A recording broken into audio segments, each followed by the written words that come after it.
Physical fitness. Well, fit for what? To run a 4-minute mile? Or to win a marathon swim? Well, certainly the professional athlete needs to be fit. But for the ordinary man, there is also a very important reason. He stands to gain a more active life, both physically and mentally. And as an added bonus, he may even extend his lifespan a good few years.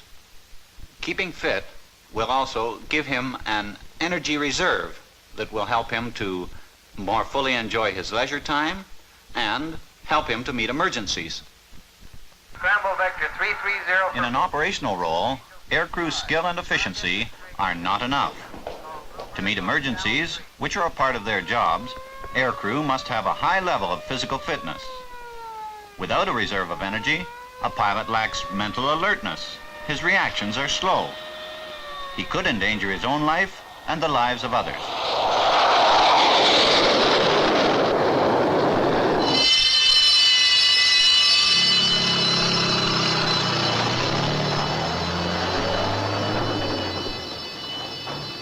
To safeguard property and preserve life is the code of the firefighter.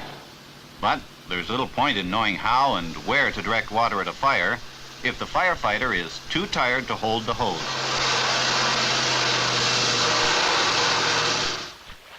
Physical fitness enables you to do your job with maximum efficiency and yet have sufficient energy reserve to cope with any emergency. Only by doing regular, vigorous exercise can the lifeguard make that rescue. But most of us are like the office worker. We slow down easily, and our leisure time is too inactive. We have no reserve of energy. A hurried call from home, a domestic emergency, then a hard run across the parking lot that could mean suicide.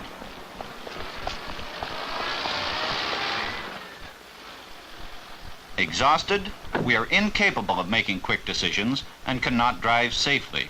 We are accident prone and a menace to others on the road. What's the answer?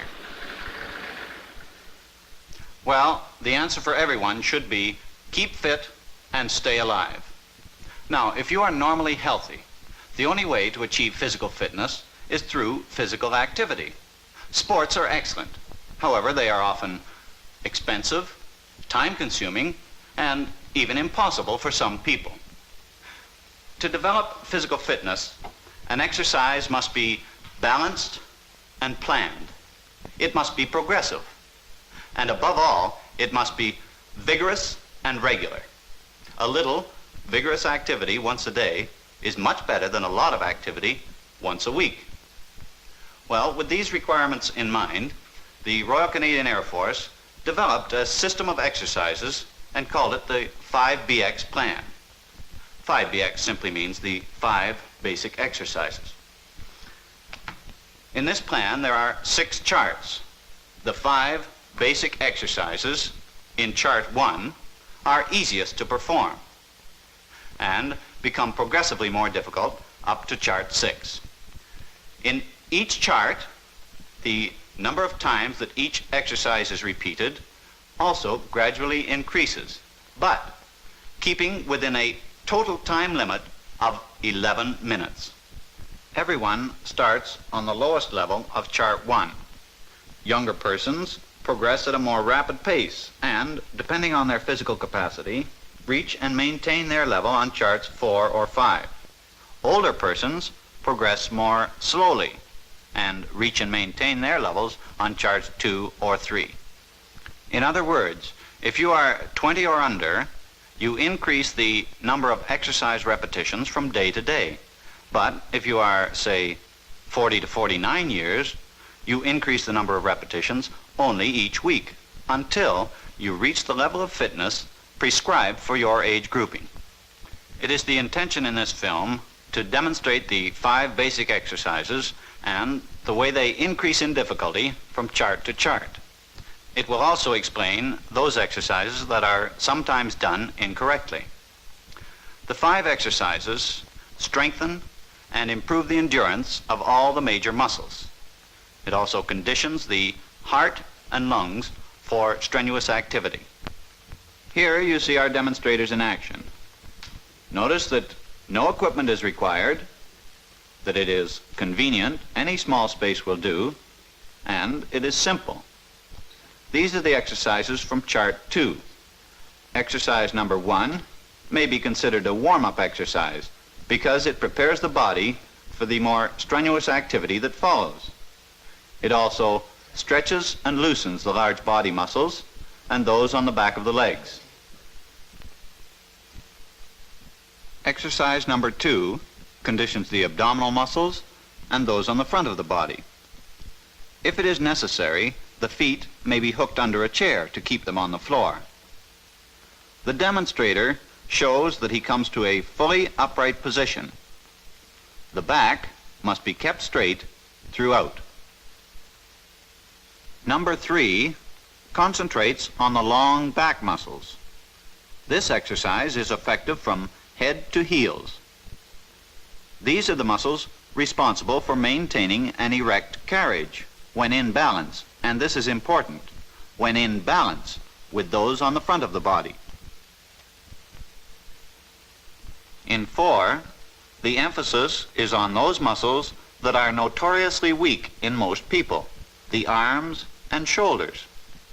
How many people in their daily tasks are required to even raise their arms above their head?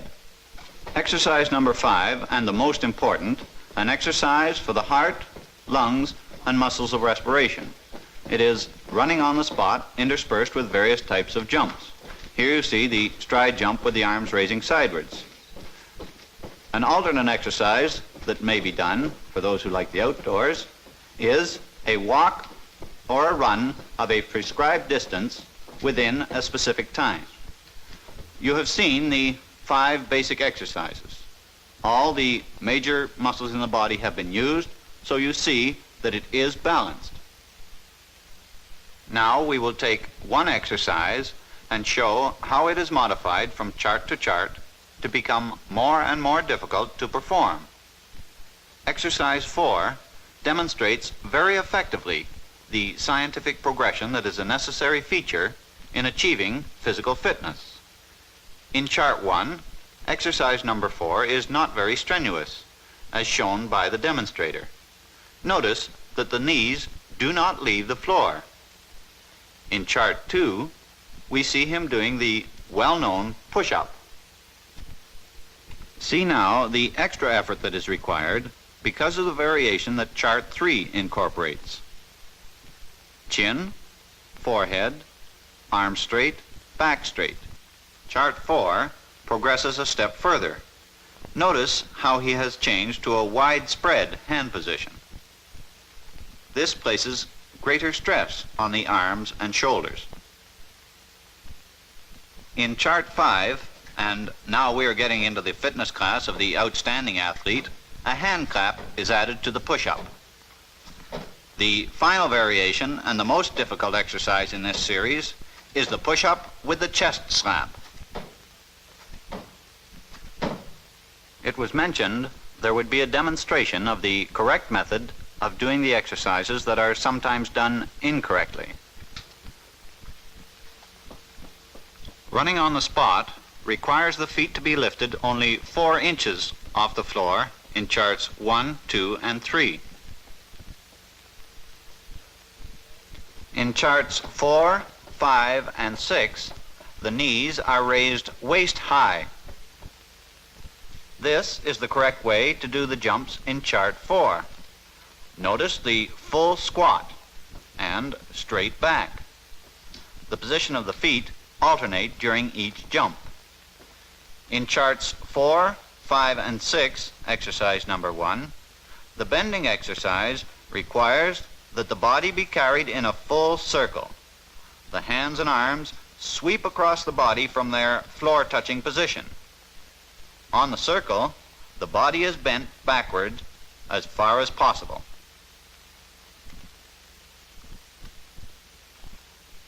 Exercise 2 in chart 4 is often done incorrectly because the arms are allowed to precede the body to the sit-up position. The correct method is to have the arms straight, close against the ears, and carried in a wide arc to touch the toes. In addition to progressing through increasing the difficulty of each exercise, we progress by increasing the number of repetitions. In Chart 1, exercise number 4 starts out suggesting only 2 repetitions. As fitness improves, so the number of repetitions increases. And when you are ready to leave Chart 1, you will be doing 13 of this type of push-up. Chart 2, with its greater demand for strength, starts out with 9 push-ups, but increases to 20. And so it is with each exercise in each chart. As you progress, greater demands are made upon you, so that you always have a figure to strive for. This is the self-measuring aspect of the plan. This then is the RCAF 5BX plan for physical fitness. You have seen how it works. It is simple, and it takes only 11 minutes a day. The plan guides and motivates you every step of the way to a high level of physical fitness. This is it. The rest is up to you. Get fit and keep fit with 5BX.